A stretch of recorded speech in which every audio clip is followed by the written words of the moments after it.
Bienvenue à toutes et à tous. Je suis trop content de vous retrouver pour cette première soirée Twitch, pour le lancement de ma chaîne Twitch. Ça fait des années que je parle de lancer une chaîne Twitch, des années que je trouve pas le temps. Et là, je me suis dit, on est fin 2025, c'est le moment. Fort probable que vous me connaissiez si vous êtes là ce soir, mais peut-être que non. Donc moi, je me présente, je m'appelle Chandrou Kumar. Mon prénom, c'est Chandrou, comme un champ de roue, hein, un champ de roue de vélo, de roue de voiture. Quelles que soient les roues que vous voulez imaginer, vous les mettez dans un champ. Vous vous dites, oh, un Chandrou, c'est moi. Mathis, tu me demandes c'est quoi le programme ce soir ? Au programme ce soir, mon cher Mathis, de la science comme on en aime. Ce soir, on va discuter de sommeil, de rêve. Et je sais pas si vous connaissez le concept, mais on va aussi parler de rêve lucide. Et pour ça, on va avoir une invitée du Turfu, puisque c'est Caro. Caro, c'est une pote, c'est une rêveuse lucide. Le rêve lucide, c'est le fait de prendre le contrôle de ses rêves. Et je vais avoir le plaisir de vous présenter mon petit dessin animé. J'ai fait un petit dessin animé sur les rêves lucides. 2 ans de taf avec une petite équipe, on a charbonné comme des oufs. Et donc l'idée, c'est de vous montrer le dessin animé, faire une interview à Caro pour qu'elle nous explique c'est quoi des rêves lucides, comment elle vit ses rêves lucides. Et puis vous faire aussi un peu de promo, vous montrer un peu les actus du moment. On va se prendre une petite heure et demie ce soir pour faire un lancement tranquille, un lancement en douceur. Si jamais il y a quoi que ce soit, ce soir il y a un peu d'expérimentation quand même. C'est sans doute mon côté scientifique qui ressort. J'ai pas pris le temps de me présenter jusqu'à la fin. Je m'appelle Chandrou Kumar, du coup mon prénom c'est Chandrou, je suis journaliste. J'ai bossé pour différents médias, j'ai bossé pour Brut, j'ai bossé pour Jamy, j'ai fait pas mal de radios, j'avais fait une chronique pour Nova, j'ai bossé pour des radios plus étudiantes comme Silla Barenne, comme Radio Phoenix à Caen. En plus de ça, je suis docteur en neurosciences. Moi à la base mon truc c'est le cerveau. J'ai fait d'ailleurs une thèse sur le sommeil. C'est ce qui fait que c'est mon sujet préféré. C'est pour ça que je voulais qu'on démarre par un premier thème sur le sommeil. Voilà pour la petite présentation. L'actu du moment, c'est plutôt des podcasts. Donc si jamais vous êtes fan de podcasts, sur la page de Radio France, vous pouvez trouver mon podcast qui s'appelle Les Volontaires. C'est un podcast qu'on fait avec l'INSERM. L'INSERM, c'est l'Institut National. Donc c'est public. Et eux, en fait, ils vont financer un maximum de recherche publique autour de la médecine. Et ils m'ont proposé il y a 2 ans qu'on fasse un podcast ensemble où je vais à la rencontre de personnes qui sont des volontaires. Les volontaires, c'est des personnes qui acceptent d'être cobayes. Je mets des guillemets parce qu'aujourd'hui, en science, on ne dit plus cobayes, on les appelle des volontaires. Mais c'est des personnes qui acceptent d'être cobayes dans des expériences médicales. On a traité pas mal de thèmes différents. On avait fait un sujet sur l'arrêt du tabac. Comment écouter la musique peut permettre d'arrêter le tabac. On avait fait un podcast sur le rapport des ados aux écrans, sur en quoi la danse peut permettre de réduire les douleurs chroniques. Donc là, j'étais allé à la rencontre d'une jeune fille qui souffre de douleurs chroniques et qui avait des cours de danse-thérapie qui lui permettaient du coup de mieux gérer ses douleurs. On a parlé de pollution sonore, d'apnée du sommeil, de rééduquer son audition. Donc voilà, il y a une 15aine d'épisodes que vous pouvez retrouver du coup sur toutes les plateformes d'écoute. Épisodes qui durent 15 minutes. Et si ça vous dit, on peut éventuellement s'écouter les premières minutes du dernier podcast. On peut s'écouter ça ensemble, comme ça vous me direz ce que vous en pensez. Et merci Mathis pour la force que tu donnes sur les podcasts, ça fait vraiment plaisir. Là, je vous mets le dernier podcast que j'ai été faire à Lille, où j'ai été à la rencontre d'une jeune fille qui souffre d'une maladie rare. Et il y a une recherche médicale autour de sa maladie pour comprendre quels sont les impacts de sa maladie, notamment à l'adolescence. On s'écoute juste 1 ou 2 minutes du début pour vous mettre l'eau à la bouche. Et si ça vous plaît, n'hésitez pas à aller écouter sur les réseaux. N'hésitez pas à liker, commenter, donner de la force.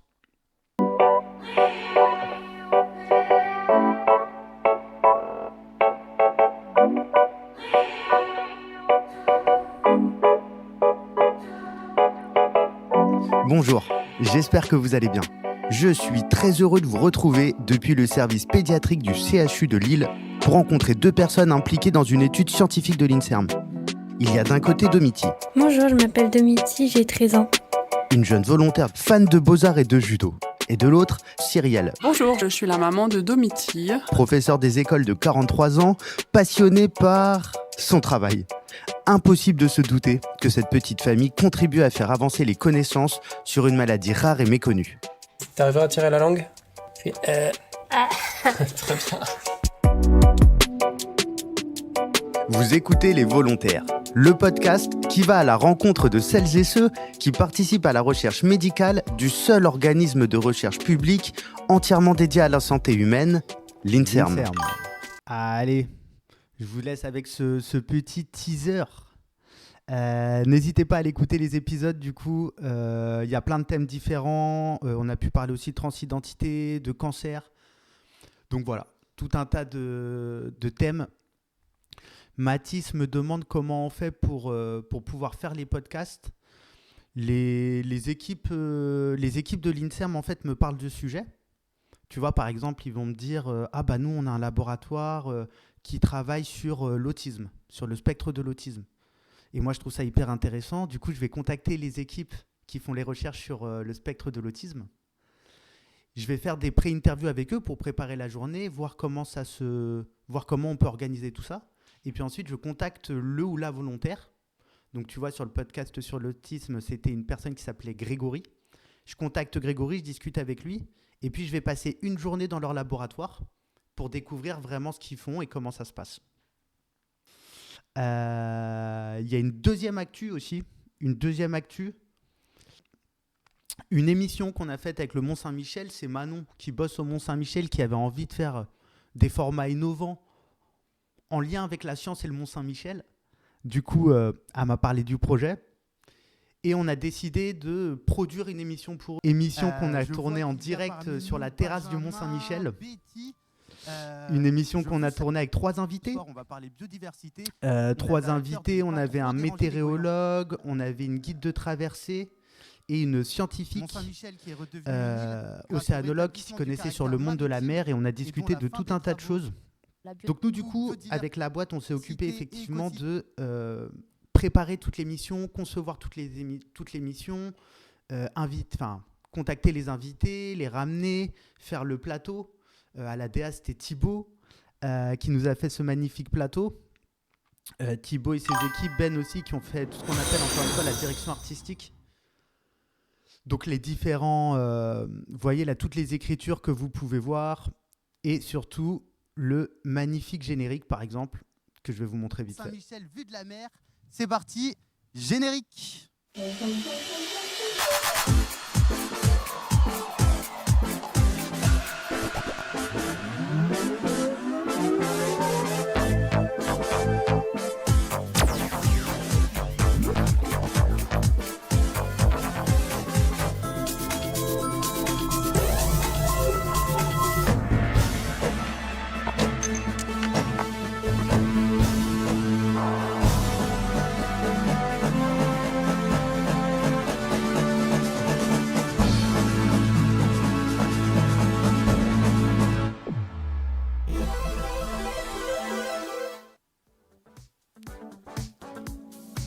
Le thème de l'émission de ce soir, on a donc dit, c'est la mer. Ce qu'il faut savoir, c'est que les marées du Mont-Saint-Michel, voilà, typiquement, nous, on s'est vraiment occupé de faire toute cette partie. Et dans cette émission, il se trouve qu'en plus, on avait fait des reportages. Reportages typiquement où on a fait une traversée de la baie. On a suivi Laura pendant une traversée de la baie. Pour aller dans le cœur de la baie. Et attention, ce sont les 3 fleuves côtiers qu'on a dans la baie. C'est parmi les derniers fleuves côtiers en France où il y a encore du saumon sauvage à remonter. T'as déjà vu des dauphins dans la baie du Mont-Saint-Michel ? Non. Non ? Et Non. les phoques ? Non plus. Petit plan drone au C'est KLM. vaseux par rapport à tout à l'heure. On est depuis le début de la sortie en train de marcher sur un fond marin. La mer, elle sera là tout à l'heure et elle remonte bien tous les jours, 2 fois par jour, quoi qu'il arrive. Bah alors Laura, moi j'ai beaucoup parlé de moi et de ma baie, mais toi, dis-moi en plus sur toi. Donc j'ai un syndrome qui s'appelle le syndrome de Kabuki. D'accord, qu'est-ce que c'est que ce syndrome? En gros, c'est une maladie auto-immune. Et en gros, tu attrapes souvent des otites. Moi, c'est ce qui m'arrive souvent, infection urinaire, tire-larigot. La pathologie fait aussi qu'il y a la fatigue. Oui, c'est ça. En fait, trop de concentration fait que, en fait, quand on est sur le même poste 1 heure ou 2, Ouais. je fatigue et je m'endors et je ne comprends pas que je puisse dormir alors que je devrais pas. Donc toi Laura, t'as appris à vivre avec et tu te bats quoi, c'est ça l'idée? Oui, c'est ça. D'accord. Donc là, désolée, mais je vais aller interpeller les 4 personnes qui se baladent Regardez sans guide ça. parce qu'ils n'ont aucune idée que la mer arrive. Dans moins d'une demi-heure, ils ont la tête sous l'eau. Donc je vais les prévenir. Can you speak in English or not? Et ouais, Alors Laura, devant toi, l'île de on a même même sauvé des vies pendant nos tournages. On a fait un autre reportage aussi, là, pour le coup, qui est plus sur le barrage du Mont-Saint-Michel. Reportage dans lequel c'est mon collègue journaliste Félix Lemaître qui a fait le sujet. Et je me suis fait vraiment plaisir sur le dernier reportage. J'ai été me faire un petit kiff. Je vais vous montrer ça. Il est 6h30. J'ai sorti mon plus beau thermos à café pour profiter ce matin d'un très joli spectacle au niveau du Mont-Saint-Michel. Une dizaine de fois par an, le Mont-Saint-Michel redevient une île. Et c'est possible grâce aux grands travaux qui ont été réalisés ici même il y a 10 ans. Et là, on va à la rencontre de Yann Wood, kayakiste et guide dans la baie, qui va nous faire découvrir ce magnifique spectacle. Salut Yann, Ça va? ça va et toi? Oui, très bien. Bon, comment tu sens la météo pour ce matin? Bah là, on a de la chance. Je pense que ça va être top. Ok, j'ai hâte de voir ça, tu nous amènes? Ouais, on va s'équiper, on y va. Allez, c'est parti.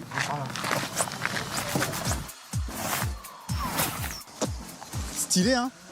Visiblement, il y en a qui n'ont pas anticipé la grande marée. On a encore Allez, c'est sauvé parti. d'autres personnes, vous allez voir.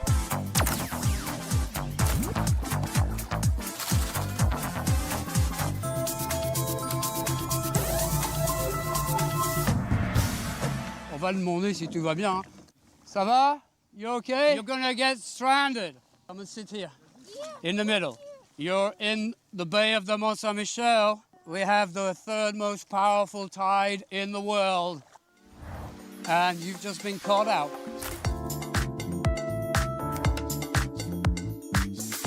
Comme la particularité du courant ici, c'est que l'eau monte très très vite, et nos touristes se sont malheureusement retrouvés bloqués, et heureusement que Yann le Sauveur était là.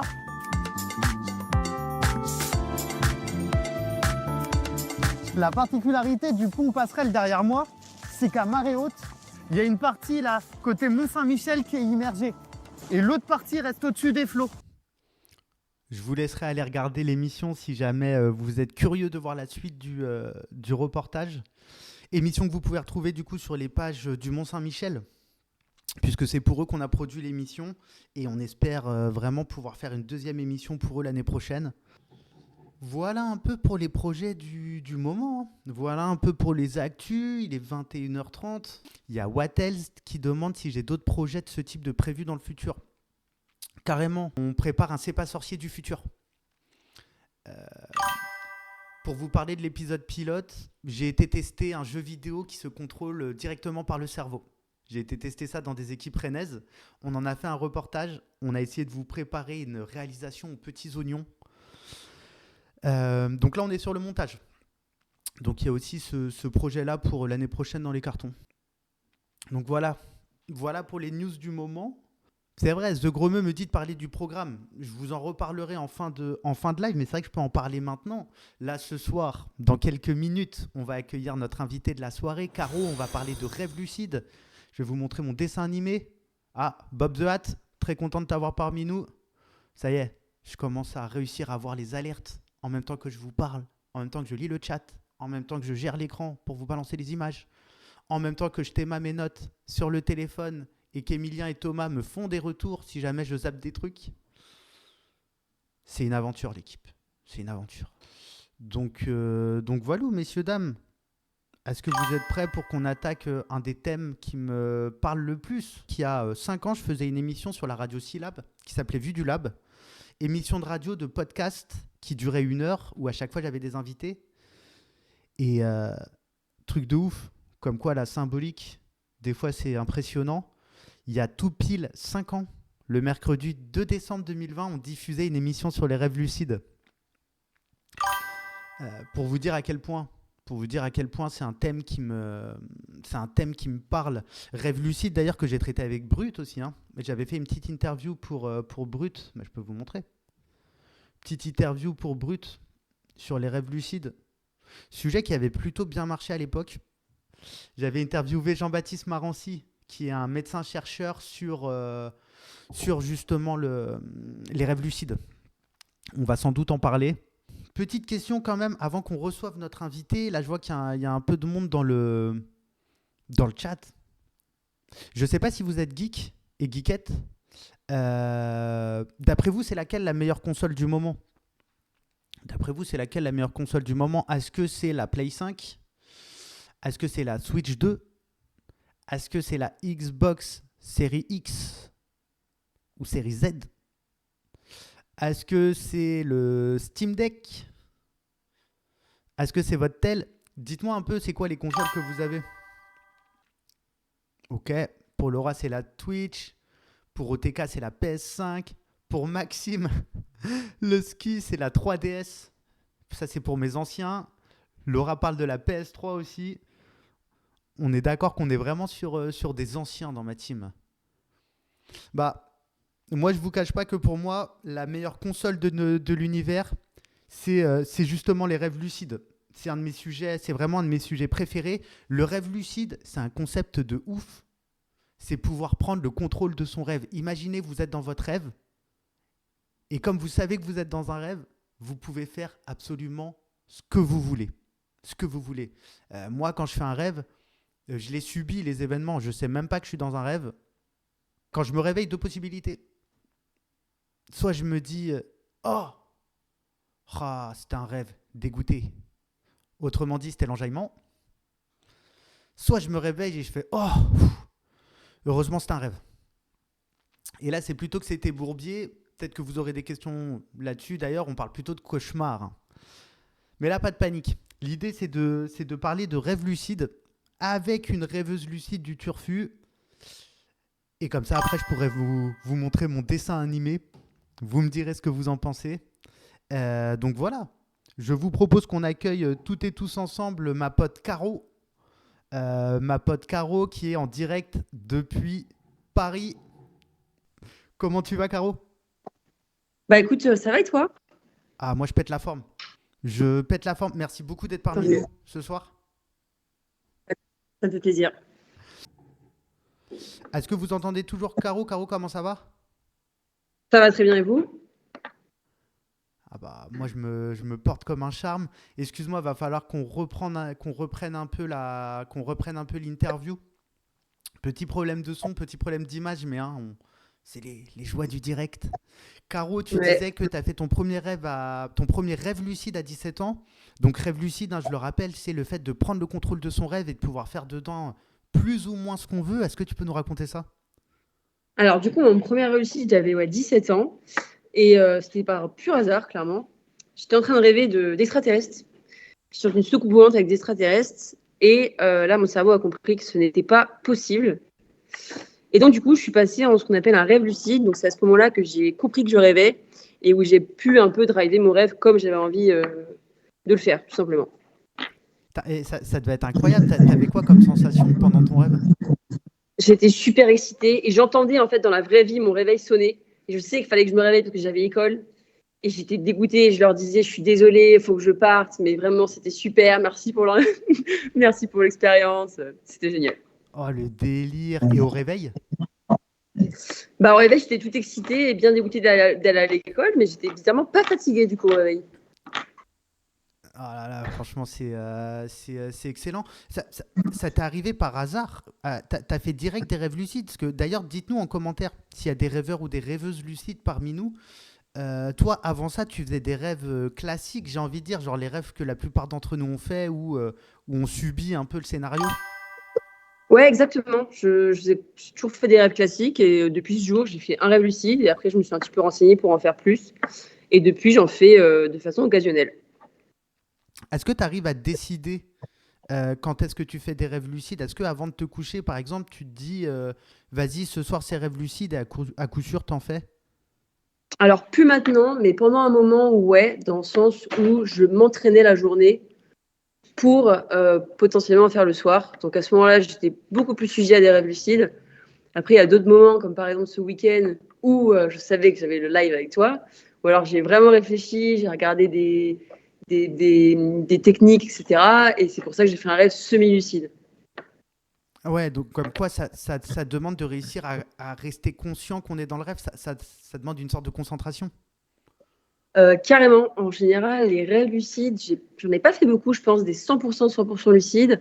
Dans la plupart du temps, je sais que je rêve. Et imaginons, je veux faire, je sais pas, décoller une maison. Et bah, ça va demander vraiment une concentration vachement intense. C'est comme si, en termes d'énergie, ce que je te demandais, c'était quand tu regardes un film et que tu es à moitié en train de t'endormir et que tu luttes pour regarder la fin, et bah, c'est la même forme d'énergie. C'est vraiment une lutte pour réussir à faire ce qu'on a envie de faire quand on n'arrive pas à être 100% lucide. Ok. Vas-y, il y a déjà plein de questions dans le chat. Donc, dis-moi si j'ai bien résumé. L'objectif quand tu dors, quand tu fais un rêve, c'est déjà de capter que tu es dans un rêve. Exact. Et une fois que tu captes que tu es dans un rêve, il faut réussir à rester concentré pour rester dans le rêve tout en étant conscient. C'est-à-dire ni se réveiller, ni non plus recommencer à subir le rêve. Ouais, exactement. Parce que ça arrive d'être dans un rêve lucide et puis d'oublier en fait qu'on est dans un rêve lucide et de reprendre la vie normale du rêve et d'oublier qu'on est dans un rêve. Ok. Et une fois que tu arrives à maintenir ton état où tu sais que tu es dans un rêve, tu peux commencer du coup là à bouger des trucs dans ton rêve. Et là, tu disais carrément faire décoller une maison. Tu peux faire des trucs de ouf comme ça? Ouais, carrément. Le truc que j'aime bien faire en général quand je me rends compte que je suis en rêve lucide, le premier truc que je fais, c'est que je vole. Tu voles des trucs ou tu t'envoles? Ah, je dirais pas. Non, je m'envole. Ouais, je t'imagine de ouf t'envoler, laisse tomber. Trop bien, trop bien. On a déjà des premières questions. Je t'écoute. L'équipe, il est 21h46. On a déjà commencé à discuter un peu du rêve lucide. Je pense que ça peut être le très bon moment pour vous montrer le dessin animé. Je pense que ça peut être le très très bon moment pour vous montrer le dessin animé qu'on a fait. Ce dessin animé, j'ai bossé dessus pendant 2 ans. L'idée, c'était justement de pouvoir raconter un peu c'est quoi les rêves lucides, comment ça marche. L'idée, c'était de le faire avec un personnage, Droopix, donc il y a toute une histoire autour. Droopix, le dessin animé, épisode pilote, c'est parti.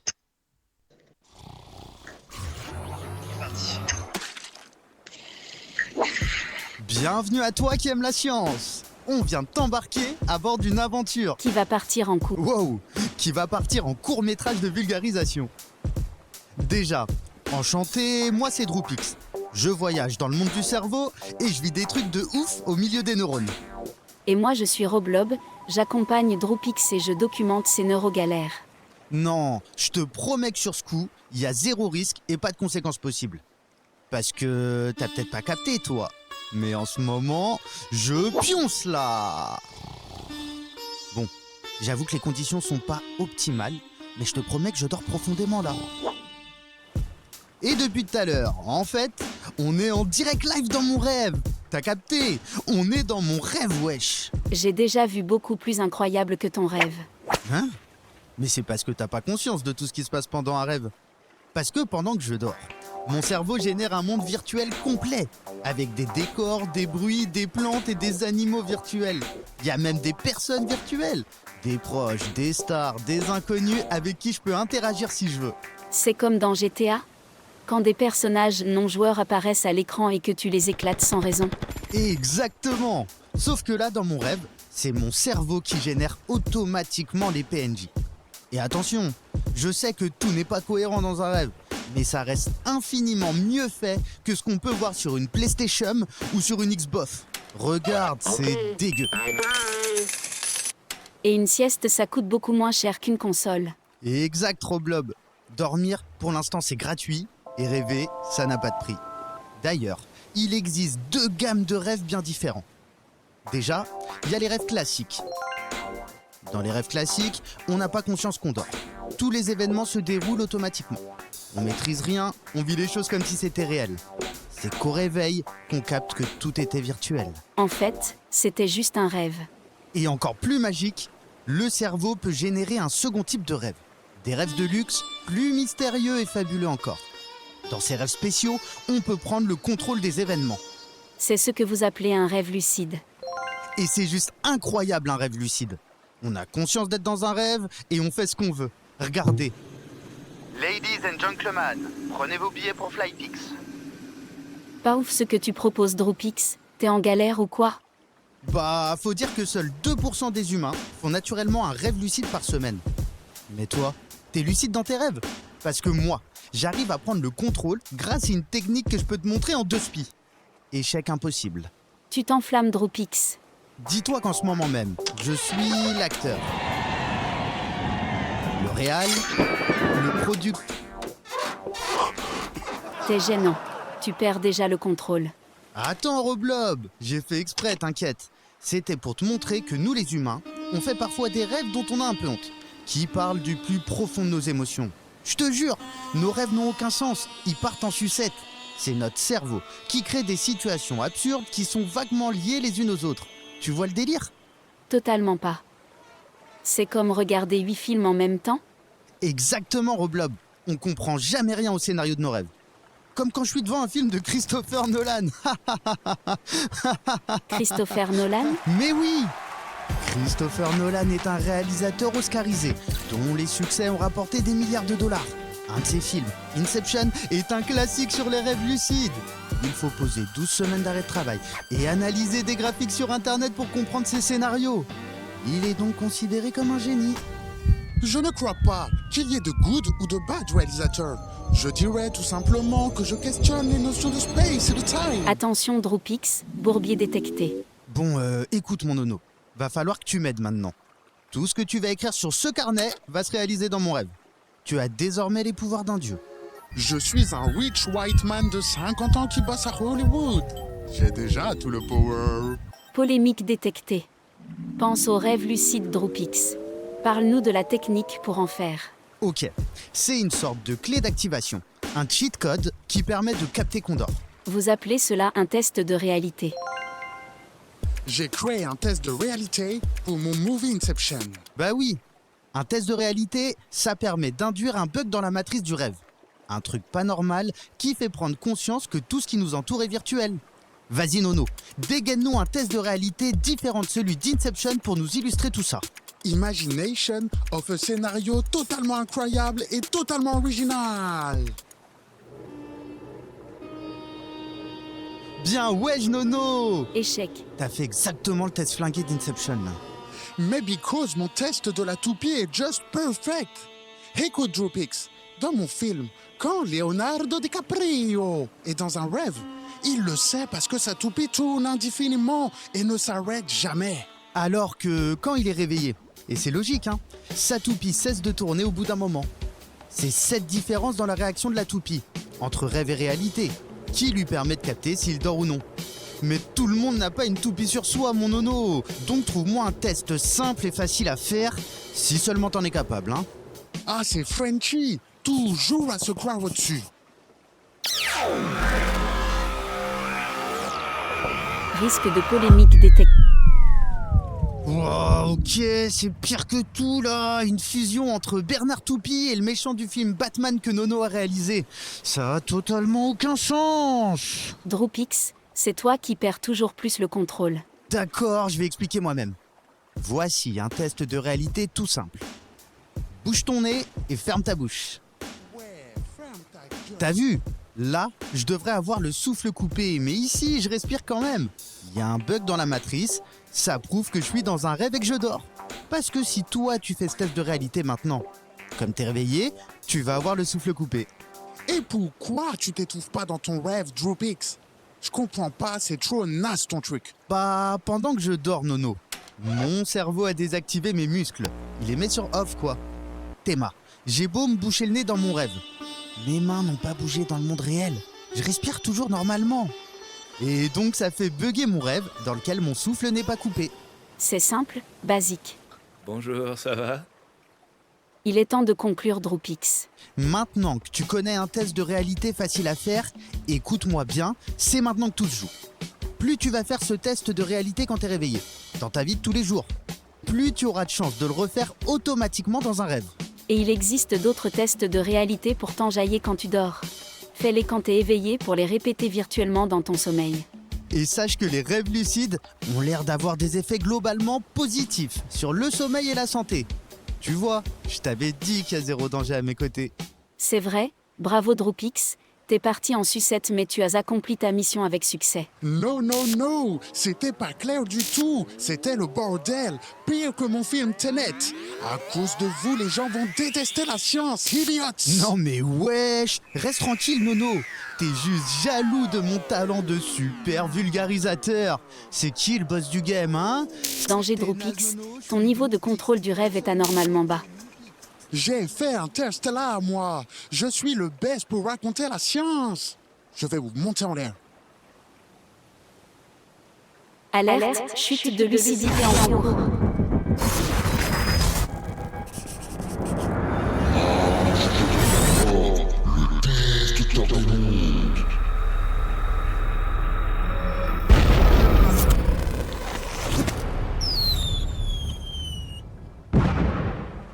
Droopix, réveille-toi maintenant. Pourquoi je suis aussi mauvais? Droopix, tu es faible. Comme d'habitude, tu vas échouer. Mais en plus il a raison, hein. Tout le monde me trouve mauvais. Perte totale de lucidité. Cauchemar activé. Droopix.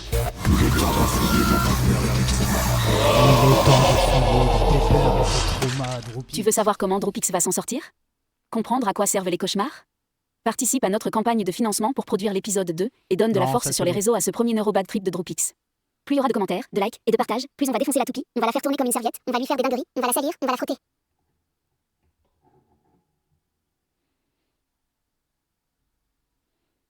C'était un voyage, hein. C'était un voyage. Eh, dites-moi ce que vous en avez pensé. Morvonnet. Oh, je l'ai le jeu de mots. Morvonnet. Il claque ton blast Twitch. Morvonnet, il a adoré la face sur Orelsan. Ça, c'était une idée de Léopold de dessiner Orelsan. J'avais juste écrit la vanne. Mais lui, il a intégré.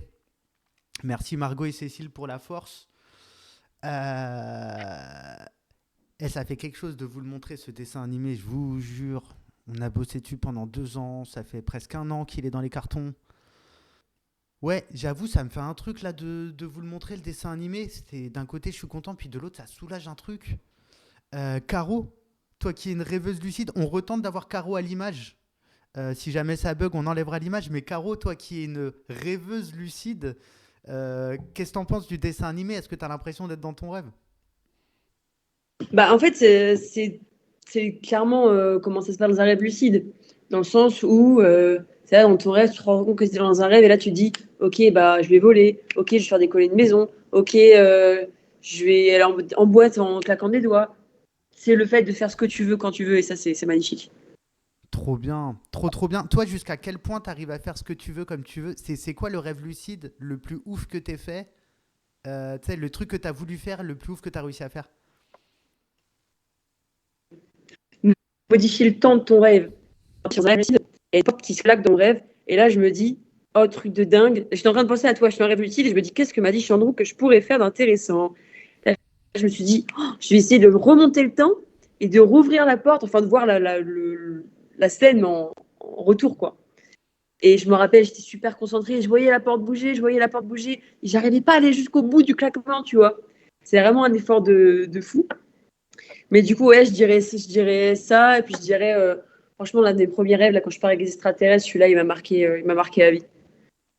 On peut savoir ce que vous vous êtes dit avec les extraterrestres ou ça devient intime? Alors, c'était pas intime, j'étais encore un peu jeune, mais si j'avais su, j'aurais tenté peut-être des expériences.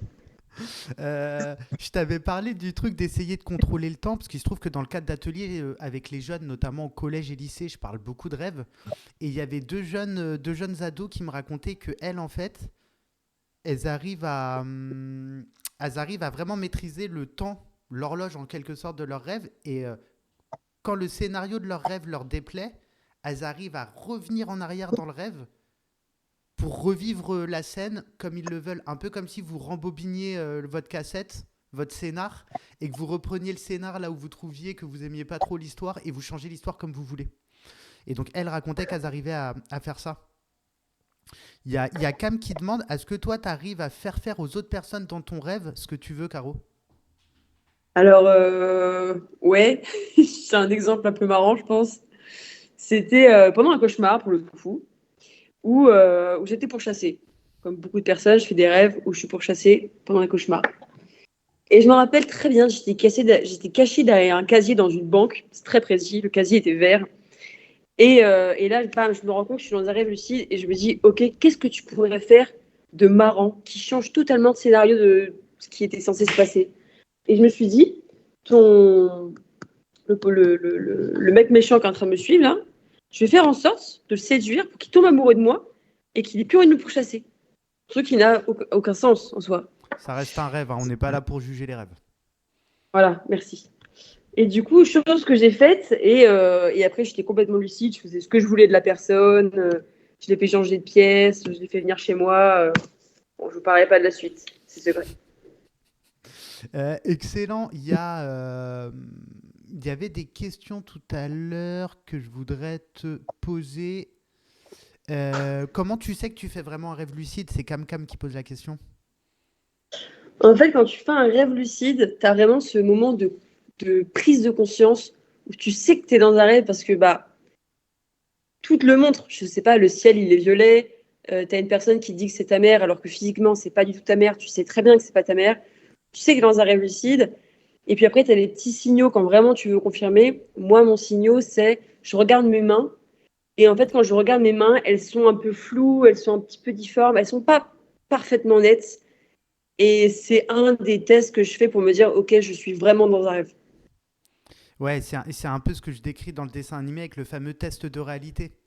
C'est de Exactement, réussir à détecter un truc chelou. Réussir à détecter un truc chelou dans l'émission Vue du Lab dont je vous parlais, que vous pouvez retrouver sur Internet. J'ai interviewé Jean-Baptiste Marancy, un médecin-chercheur, un psychiatre qui travaille sur les rêves lucides. Et lui disait qu'il y a différentes techniques comme ça que vous pouvez utiliser pour essayer d'avoir accès aux rêves lucides. Je sais que c'est une question qui a été posée dans le chat. C'est un peu ce que j'essaye de raconter dans le dessin animé Droopix. Plus vous allez faire un truc dans votre journée, plus vous allez répéter un comportement dans votre journée, plus vous avez de chances de réaliser ce même comportement dans un rêve. Dans le dessin animé Droopix, là, je donne l'exemple du fait de se boucher le nez. Quand je le fais dans la réalité, quand je me bouche le nez, ça coupe ma respiration. Dans le rêve, on continue de respirer. Il y a plein de tests de réalité comme ça. Il y a celui que donnait Caro, le fait de regarder sa main. Il y a aussi le fait de regarder un livre. Dans la réalité, dans votre journée, plusieurs fois par jour, vous regardez la même page d'un livre. À chaque fois, il y a écrit la même chose.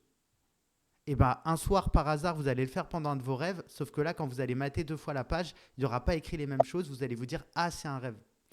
Par contre, comme le disait Maxime, lui, Makim, pardon, le Sky, ou le ski, tu me diras comment ça se prononce, lui, il disait que dès qu'il capte qu'il est dans un rêve, il se réveille d'excitation en quelque sorte. Toi, c'est quoi ta technique, Caro? Comment tu fais pour ne pas te réveiller quand tu dis « Oh, mortel, je suis dans un rêve ». Alors au début, je sais pas du tout comment je faisais, parce que vraiment le premier rêve, c'était vraiment pur hasard à chaque fois. Et maintenant que me suis un peu renseignée, etc., c'est une technique, je sais pas si c'est vraiment une technique, mais je tourne sur moi-même. Et ça va permettre en fait de stabiliser ton rêve. Je sais pas comment t'expliquer, c'est assez abstrait. Je sais pas si tu as déjà vu cette technique. Ça stabilise l'image du rêve.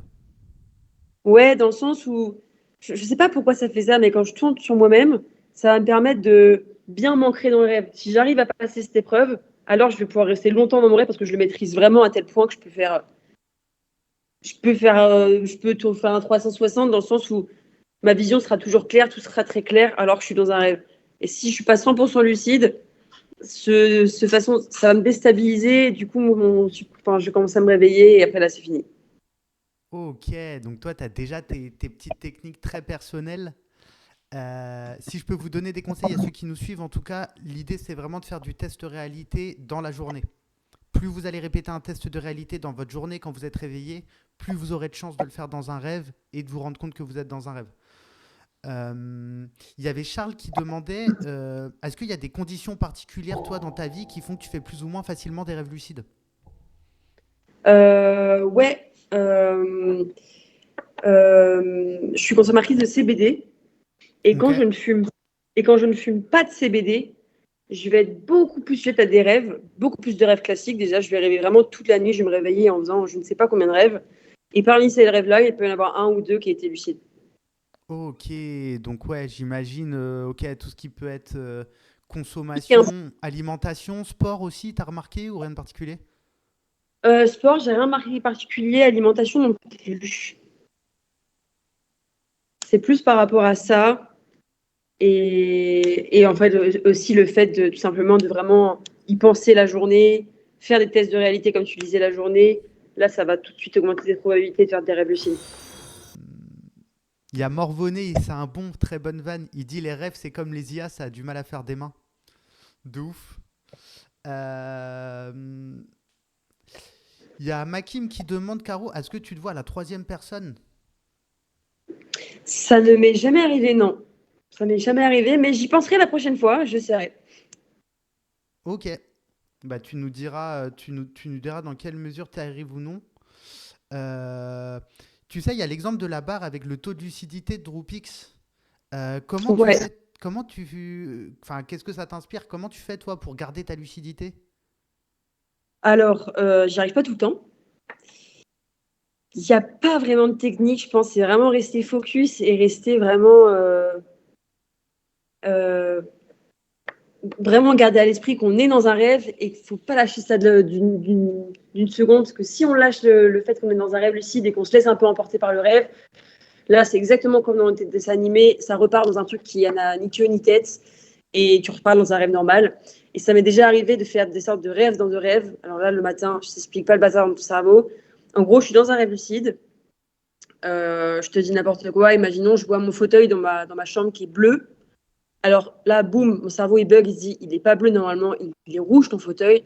Donc je vais me dire, ah putain, je suis dans un rêve lucide et tout, mon fauteuil il est rouge. Et là, je vais me dire, mais attends, ton fauteuil il était rouge dans ton premier rêve lucide. Donc là, tu es dans un rêve, dans un rêve. Et là, Arrête. le matin, c'est l'enfer au réveil. C'est un délire, c'est Inception ce que tu nous racontes. Et, est-ce que tu es sûr là d'ailleurs que tu es dans la réalité? Ça se trouve, tu es dans un rêve. Bah non, j'ai regardé les mains avant l'émission. Vérifiez vos mains, vous les followers qui nous regardez. Est-ce qu'il y a d'autres trucs dans le dessin animé qui rebondissent avec les rêves lucides que toi tu vis? Eh ben écoute, franchement, ouais, la technique, tu l'as archi bien décrite. C'est vraiment faire son test de réalité, trouver son test de réalité et le faire quotidiennement. Et franchement, au bout d'un moment, ça va venir tout seul. Il n'y a pas de raison que chez vous, ça ne marche pas. Et puis ouais, tu l'as super bien illustré. Même l'apparition de Nolan, c'est vraiment le fait de contrôler son rêve. Dans ton dessin animé, hop, c'est lui qui décide de faire apparaître Nolan. C'est comme quand moi je rêve, c'est moi qui décide de voler ou c'est moi qui décide de voler avec mes propres ailes, hein, pas voler la marchandise ou de faire autre chose. Ça, c'est vraiment super bien illustré. Et puis sur les cauchemars, le cauchemar, c'est assez particulier parce que c'est compliqué de rester dans un rêve lucide, dans un cauchemar, parce qu'on a tout simplement peur. Et donc, tu peux assez rapidement décrocher le fait que tu as un rêve lucide et en fait, juste te laisser entraîner dans ton cauchemar. Et là, voilà, encore une fois, tu l'as super bien décrit, tu finis dans un cauchemar et tu n'es plus du tout lucide et c'est terminé, l'expérience est terminée. Mais ouais, non, franchement, très beau dessin animé, Chandro. Ouais, merci beaucoup. Tu claques de donner de la force. Il y a Makime le Sky. J'ai noté comment ça se dit. Makime le Sky qui dit que les micro-réveils dans la nuit, ça peut aussi bien aider à repartir en rêve lucide. Toi, tu peux reprendre des Alors, rêves lucides comme ça? ouais, ça peut m'arriver de faire un rêve lucide, de me réveiller, de repartir en rêve lucide. Mais il y a d'autres choses, et je pense que c'est ce que voulait dire la personne qui a mis un commentaire, c'est le fait de volontairement se réveiller la nuit, mettre un réveil par exemple, se réveiller quelques minutes, et puis se rendormir, et là, tu as plus de chances de faire un rêve lucide. Il me semble qu'il faut 4h30 de sommeil, puis se réveiller, et après, tu n'es plus sujet à faire des rêves lucides. Puis après, tu as des personnes qui disent que, par exemple, Faut se mettre sur le dos et puis il faut, je sais pas où le faire à la caméra du coup, mais il faut bouger ses 2 premiers doigts de façon simultanée. Et en fait, dans ton rêve, tu vas commencer à le faire et tu vas te dire, OK, au bout de 30 secondes, je touche mon nez et tu pourras pas toucher ton nez et là, tu sauras que tu commences à rentrer en rêve et si tu restes bien concentré, tu restes dans ton rêve et tu deviens en rêve lucide. Ah ouais, Assez technique. c'est de la technique de ouf, hein. Ouais, mais tout ça, c'est des vidéos qu'il faut regarder un petit peu sur YouTube, sur Insta, etc., quoi. Et après, tu as plein d'écoles différentes, tu as plein de types qui vont te donner des conseils différents. Et il y en a qui marcheront pas sur toi, il y en a qui marcheront super bien, ça dépend des individus. Ça dépend des individus, d'autant plus qu'il y a même il y a même des chiffres en fait là-dessus. C'est de plus en plus étudié dans le cadre scientifique, les rêves lucides. On considère qu'entre 50 à 80% des personnes vivent au moins un rêve lucide dans leur vie. Donc je ne sais pas si c'est votre cas, dites-nous en commentaire, dites-nous dans le chat. Et il semblerait que il y ait une partie du coup entre 20 à 50% des personnes qui ne font jamais de rêve lucide de leur vie, certains pour qui ça semble impossible. Alors pourquoi pas la moindre idée? Et par contre, les personnes qui arrivent à faire un rêve lucide au moins par semaine, c'est que 2%. Ce qui veut dire que toi, Macaro, visiblement, tu fais partie potentiellement des 2%. T'en fais un par semaine? Maintenant, j'en fais un peu moins parce que je m'entraîne beaucoup moins, je fais beaucoup moins de tests de réalité, mais quand je m'entraînais, ouais, je pense que j'en faisais un par semaine. Ah oui, donc tu fais partie des 2%. Faut vraiment s'entraîner. En vrai, je pense que c'est la clé pour en faire régulièrement. Il y Et a... raconter ses rêves, c'est super important aussi de raconter ses rêves. Ça permet de bien mémoriser tes rêves, de voir tes schémas de rêves. En fait, je sais pas, par exemple, moi, je me fais souvent pour chasser. Et bah, quand je me fais pour chasser, du coup, vu que je raconte souvent mes rêves, je sais que c'est un rêve. Et là, boum, ça va me faire un bug dans mon cerveau. Je me dis, OK, je suis dans un rêve. Donc, D'ailleurs, raconter ses rêves, c'est super important. est-ce que tu sais pourquoi c'est compliqué parfois pourquoi c'est compliqué de se souvenir de ses rêves? Alors, j'en ai aucune idée. Pour le coup, le cerveau, il est quand même assez malin, il a des mécanismes pour nous protéger. Pour éviter qu'on confonde nos souvenirs vécus, nos souvenirs de la vie réelle avec nos rêves, le cerveau, dès qu'on se réveille, va essayer de supprimer au plus vite un maximum d'informations liées au rêve. C'est ce qui fait que dans les microsecondes où on se réveille, on se souvient parfaitement de nos rêves, et à peine 5-10 secondes après, on a déjà quasiment tout oublié. Ça peut même arriver, des fois on va taper une barre en pleine nuit, on va se rappeler de pourquoi on tape une barre par rapport à notre rêve, et vraiment quelques secondes, à peine quelques minutes après, on ne se souvient plus de rien. C'est pas du tout un bug du cerveau, c'est une sorte de technique du cerveau pour que justement nos rêves ne soient pas retenus comme des souvenirs, des vrais souvenirs, et qu'on commence pas à commencer à confondre les rêves des souvenirs. Et donc ça, c'est un mécanisme qui vient vraiment du fonctionnement du cerveau. D'où ta technique, effectivement, raconter les rêves. Une autre technique, et c'est Maki Melosky qui en parle, il a un cahier onirique pour noter ses rêves. Et ça, c'est une technique aussi qu'on donne très souvent, c'est le fait de noter ses rêves au réveil va aider le cerveau à se souvenir de ses rêves. Plus vous allez vous souvenir de vos rêves, plus vous aurez de probabilité de réussir à faire un rêve lucide. Donc c'est pareil. Encore une fois, il y a pas mal de techniques. Il y a Karma Legendia qui demande les sources. Pour les sources, je t'invite à écouter le podcast Vue du Lab spécial Rêve Lucide. C'est Jean-Baptiste Marancy qui nous donne ces statistiques-là. Il est psychiatre spécialisé vraiment en rêve lucide. Autant te dire qu'il fait partie de ces spécialistes de domaine dont je ne remets pas en question les chiffres qu'il me donne. Mais je pense que ça peut se trouver easy dans une revue de littérature si jamais tu es scientifique. Pareil, quelqu'un parlait de sommeil paradoxal tout à l'heure. Je sais plus qui parlait de sommeil paradoxal. Et effectivement, tu sais comment ça fonctionne, toi, les cycles des rêves ou pas un peu, Caro? Si je dis pas de bêtises, je crois que c'est justement les 4 premières heures où on est en paradoxal, non? Alors, pas vraiment. Il y a effectivement cette notion de cycle. Je vous explique vite fait comment ça marche, les cycles du sommeil. À chaque fois qu'on s'endort, c'est le même cycle qui se recrée et c'est en gros des cycles d'1 heure et demie. Tout ça, c'est des moyennes, ça dépend de chacun, mais en moyenne, c'est un cycle d'1 heure et demie. Vous commencez à vous endormir. vous êtes d'abord vous tombez petit à petit dans le sommeil lent. Le sommeil lent, c'est cette phase du sommeil où vous êtes un tout petit peu endormi, mais pas trop. Vous pouvez faire des micro-rêves. Vous savez, les micro-rêves où vous allez rêver que vous tombez et ça va vous faire bouger, ça va vous réveiller.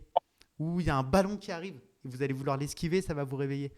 Là, vous tombez tranquillement en sommeil lent. Pendant cette phase, c'est un peu comme si l'activité électrique de votre cerveau ralentissait.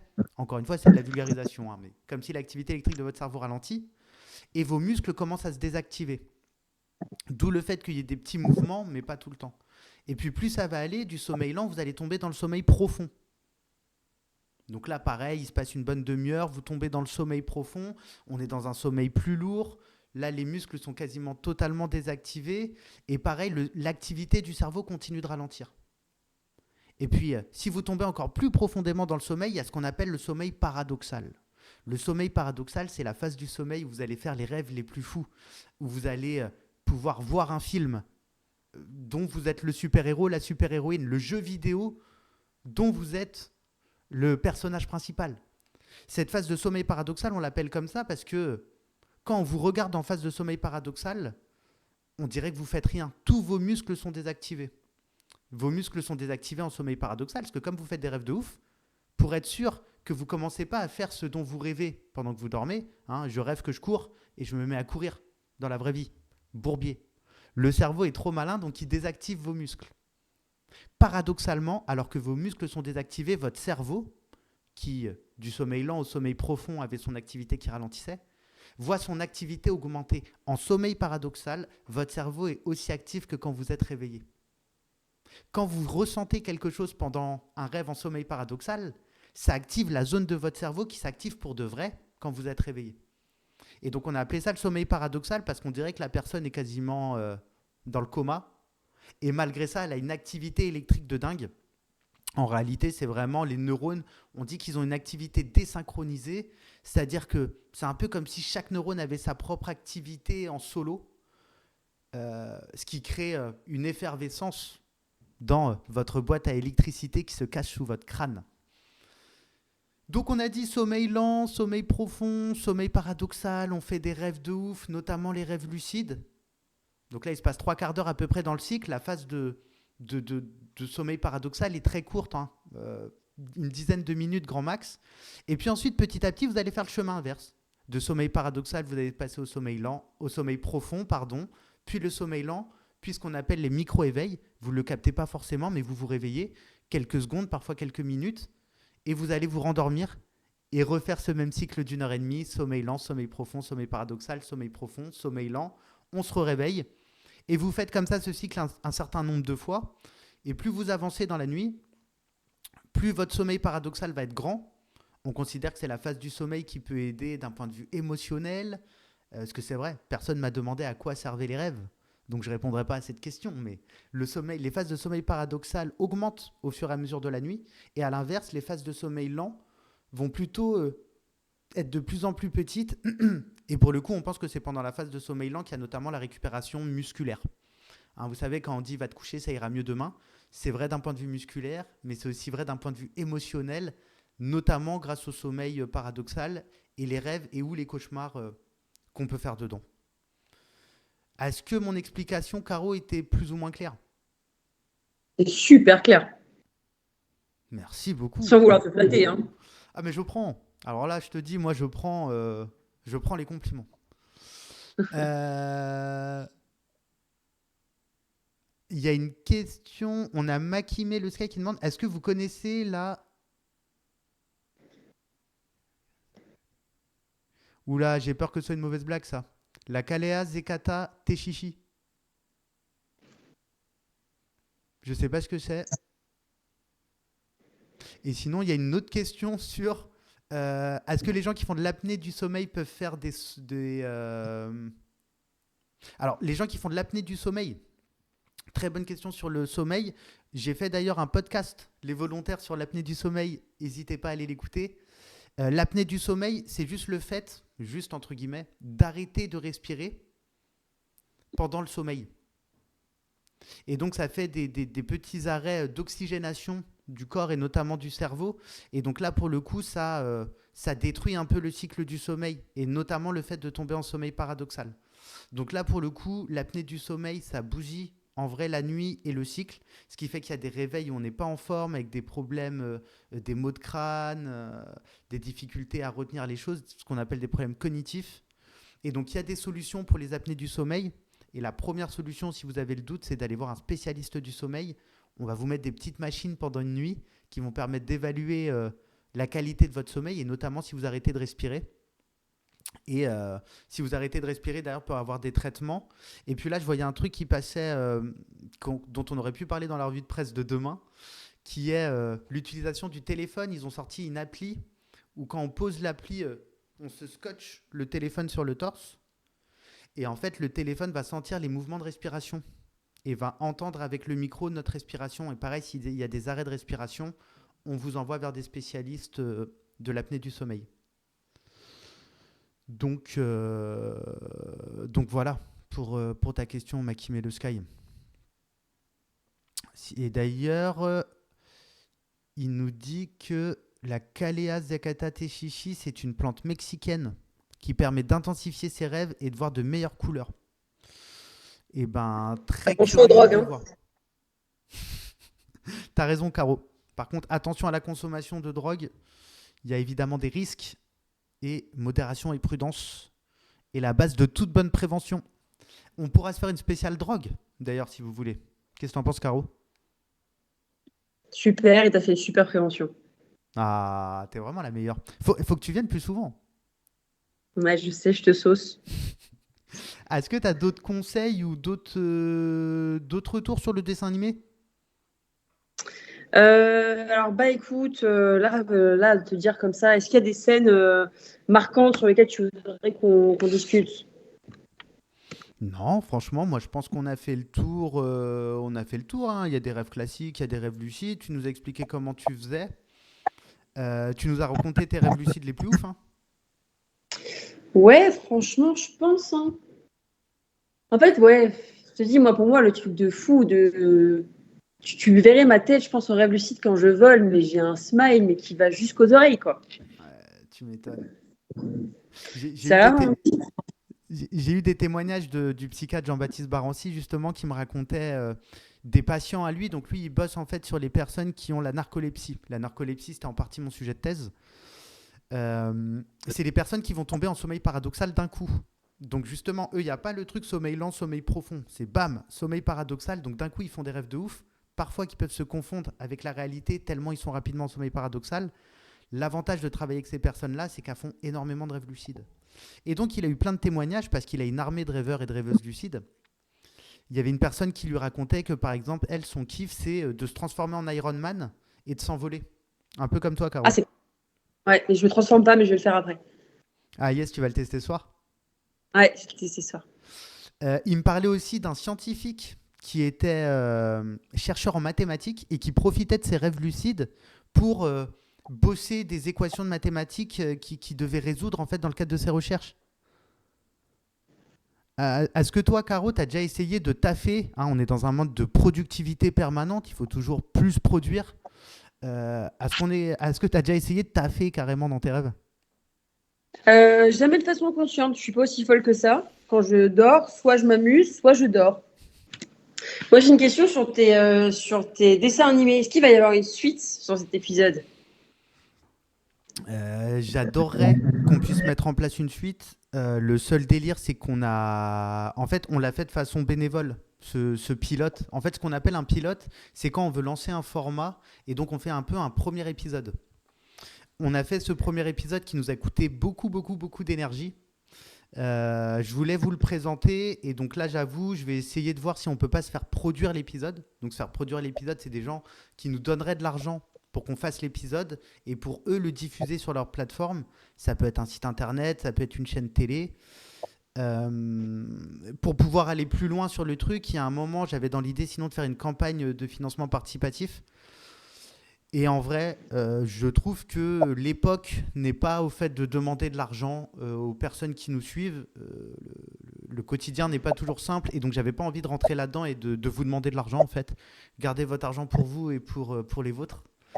Donc, très envie de relancer du dessin animé sur le nouveau format dont je vous parlais au début du live, le C'est pas sorcier du futur.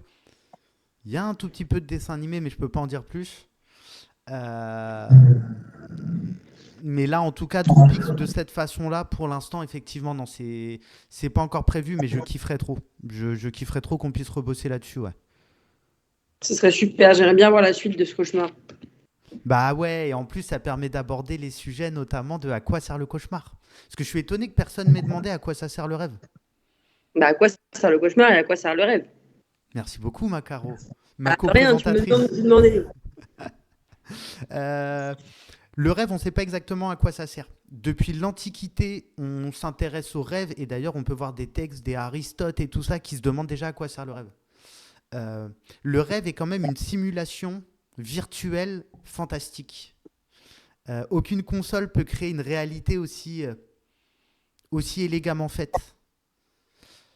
Donc, une des théories est de dire que le rêve sert notamment à la digestion émotionnelle. Vous aurez peut-être noté que vous rêvez parfois de situations qui vous sont arrivées avant et qui ont été désagréables. Vous pouvez rêver de situations qui vont vous arriver demain et que vous appréhendez. Ah, demain j'ai un examen. Je suis stressé. Bah, je vais rêver de ce fameux examen. Soit je vais rêver que je rate le bus, soit que je réussis l'examen. Donc, ce qu'on pense, c'est que le rêve permet vraiment de recréer une réalité dans laquelle on peut tester les choses sans avoir de conséquences sur sa vie. Et donc, d'un point de vue émotionnel hyper intéressant, quand on fait des cauchemars, c'est peut-être une façon pour notre cerveau de nous faire vivre une situation que l'on sait de façon consciente ou inconsciente d'ailleurs souvent, qui est très désagréable pour nous émotionnellement, et le cerveau nous l'a fait vivre de façon virtuelle, peut-être pour qu'on puisse s'entraîner à mieux digérer cet événement et à mieux réagir face à cet événement. Là où ça devient compliqué, c'est quand on fait des cauchemars à répétition, avec, vous savez, des cauchemars qui reviennent un peu en boucle. Bah là, c'est peut-être qu'il y a un truc à traiter. Et d'ailleurs, on considère que c'est un cauchemar. On considère que c'est un cauchemar que si dans votre journée, vous y repensez. On appellera médicalement juste un mauvais rêve. On dirait que c'est juste un mauvais rêve si voilà, vous faites un rêve désagréable et dans la journée, vous vous en foutez. Par contre, vous faites un cauchemar où votre pote vous a tapé l'embrouille et dans la journée, vous lui en voulez, alors que votre pote vous a quand même rien fait. Tout ça, c'était virtuel. Là, on considère que c'est un cauchemar. Et donc, une des théories est de dire que le cauchemar est vraiment un environnement d'entraînement émotionnel. De même, d'ailleurs, pour le rêve. Où en plus, le rêve, on pense aussi que ça nous permet de solidifier une partie de la mémoire. Par contre, effectivement, on n'en sait pas du tout plus que ça sur le rêve. C'est très difficile à étudier. On peut quasiment le faire qu'avec les rêveurs lucides. Et d'ailleurs, aujourd'hui, on peut communiquer avec des rêveurs lucides pendant leur rêve. Je vous disais tout à l'heure, pendant le sommeil paradoxal, tous vos muscles sont désactivés, sauf évidemment, par exemple, le cœur, qui est quand même un muscle qui bat. Mais on a d'autres muscles qui ne sont pas complètement désactivés, notamment nos yeux. Les scientifiques vont demander aux rêveurs lucides de faire des mouvements avec leurs yeux dans leurs rêves. Et comme ils le font dans la réalité, ça permet aux scientifiques de communiquer avec eux. Donc ils vont dire, s'il te plaît, est-ce que pendant ton rêve, tu peux rêver que tu fais décoller une fusée et dès que tu fais décoller cette fusée, tu vas me faire 3 mouvements à gauche avec tes yeux et ensuite 3 mouvements à droite. Et dès que les scientifiques voient que les personnes, pendant qu'elles dorment, font ce 3 mouvements à gauche, 3 mouvements à droite, elles peuvent se dire « Ah ok, là la personne rêve d'une fusée ». Et en étudiant de plus en plus le fonctionnement du cerveau, on peut commencer à entrevoir de quoi rêve une personne juste avec l'activité électrique de son cerveau. Donc ça se trouve, demain, on aura peut-être des lecteurs de rêves qui seront plus ou moins efficaces. Et quand je vous dis demain, en vrai, on a un peu le time. Mais on peut fantasmer ce truc.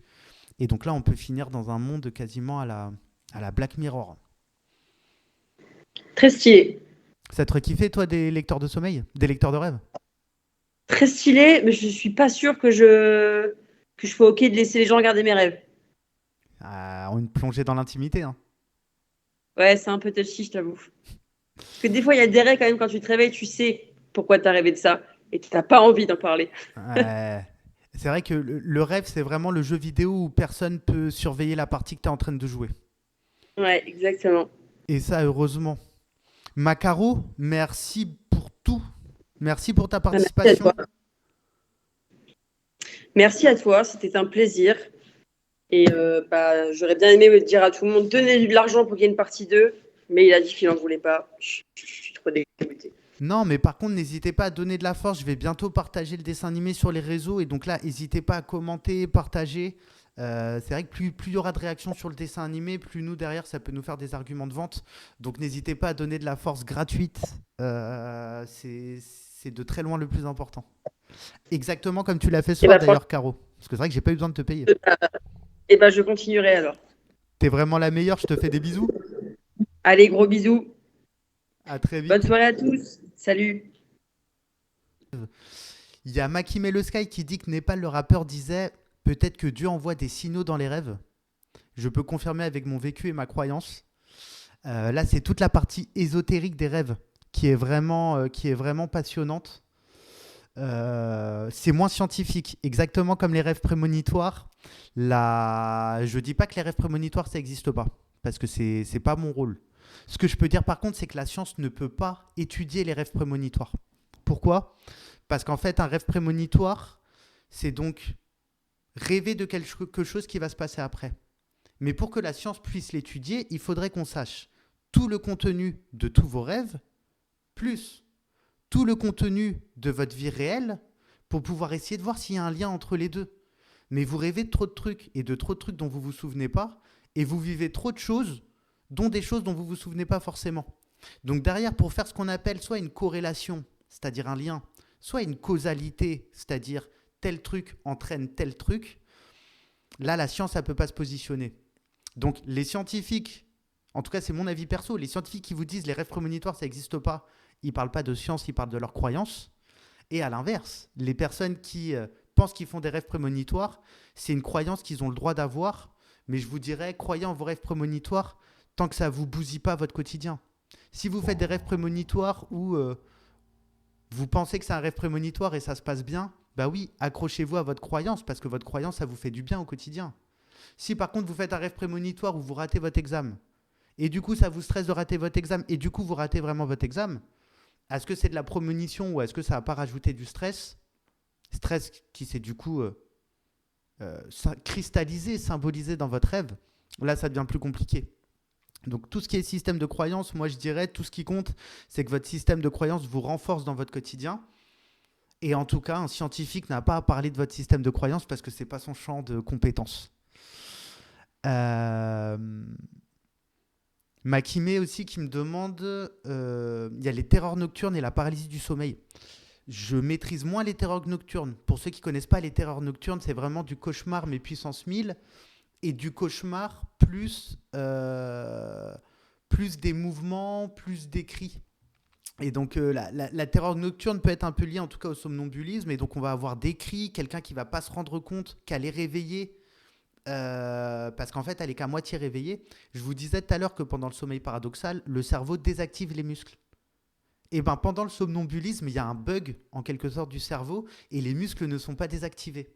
Résultat, la personne fait ce dont elle rêve et donc c'est là qu'on a des crises de somnambulisme. D'ailleurs, petit conseil, crise nocturne comme somnambulisme, il vaut mieux ne pas réveiller la personne. L'idée, c'est plutôt d'essayer, même si ce n'est pas facile, de l'accompagner à éviter les risques. J'ai une personne qui est somnambule à côté de moi. Plutôt que de la réveiller, ce qui pourrait être très désagréable pour elle et même presque traumatisant, c'est plutôt de se débrouiller pour qu'elle se fasse pas mal. Donc si elle se lève, elle se rapproche du balcon, je la retourne pour pas qu'elle aille vers le balcon. Elle commence à prendre un objet dangereux, je lui enlève l'objet. Mais l'idée, c'est plutôt de l'accompagnement. Et sur les terreurs nocturnes, c'est vraiment pas facile parce que c'est très traumatisant pour les gens qui assistent. Un terreur nocturne, ça peut être des cris, des hurlements. Effectivement, c'est attendre éventuellement que ça passe. Et si ça arrive souvent, essayez de voir si on ne peut pas avoir du côté soit de médecin, soit de psychologue. C'est peut-être qu'il y a quelque chose qui travaille. C'est peut-être une période de stress particulière. Donc voilà, il y a peut-être des petites choses à observer. Et sur la paralysie du sommeil, du coup, c'est des personnes qui vont se réveiller, qui vont être à moitié réveillées, à moitié endormies, vont avoir très souvent les yeux ouverts, vont avoir l'impression qu'il y a comme une âme, un fantôme, quelque chose qui les oppresse, et elles ne vont pas réussir à bouger. Paralysie du sommeil. Comment on explique ça ? Toujours pareil, pendant le sommeil paradoxal, le cerveau désactive les muscles.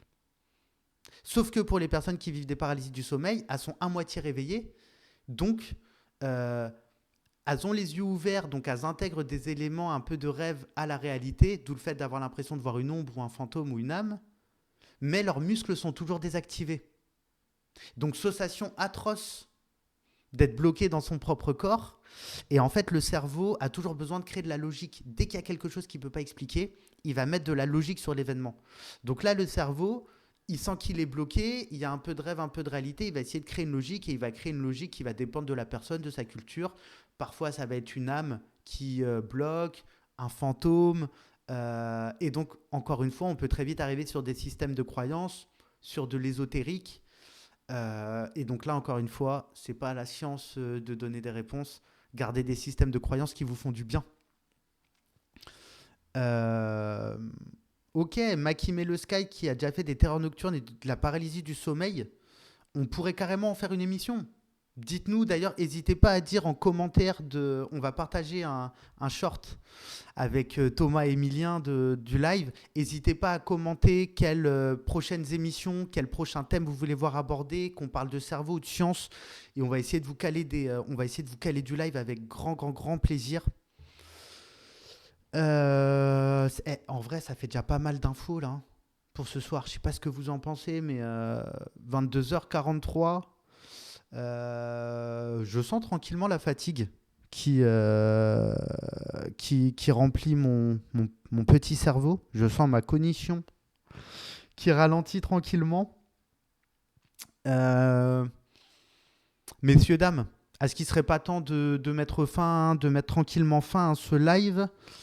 Nous, de toute façon, on se retrouve demain à demain à midi, avec Thomas pour la revue de presse.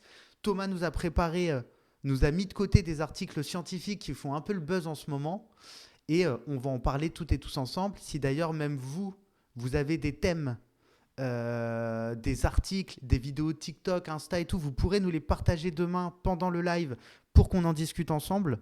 Donc on se retrouve demain à midi, après-demain 14h. Pour l'interview scientifique, il faut que je trouve un ou une scientifique.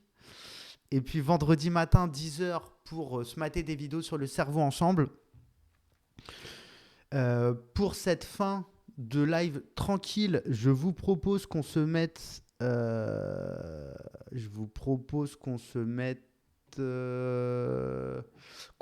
le début de mon podcast sur les rêves lucides. Je vais vous lancer ça très tranquillement.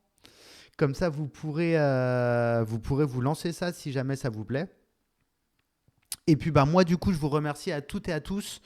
Il y a Makime qui commence à 5h30 en plus demain. Donc, merci d'avoir scotché au live. Morvoné, superbe nom.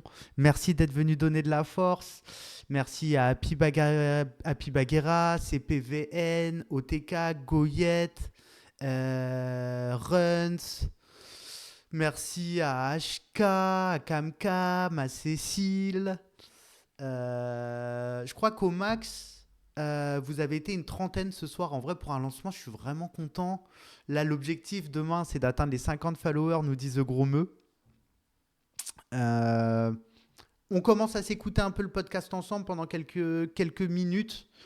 Et ensuite, moi, je vous ferai des gros bisous. Et en vrai, je vais aller me coucher. Il va falloir préparer la revue de presse de demain. C'était un grand plaisir. Merci à toutes et à tous. Et évidemment, prenez bien soin de vous. Mortis, j'ai une question à te poser vite fait. Et on commence par quoi ?